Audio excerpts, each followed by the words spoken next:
І диви, що робить. Болгарка новий диск старий. Да, все как Так, ну що, в честь дня народження свій подарунок опрацює. Окуляров нету. Торжественный распил бампера.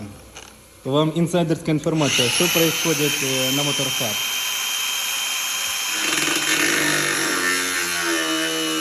Ну все, я думаю, буде достатньо. Болгарка працює, подарунок прийнятий.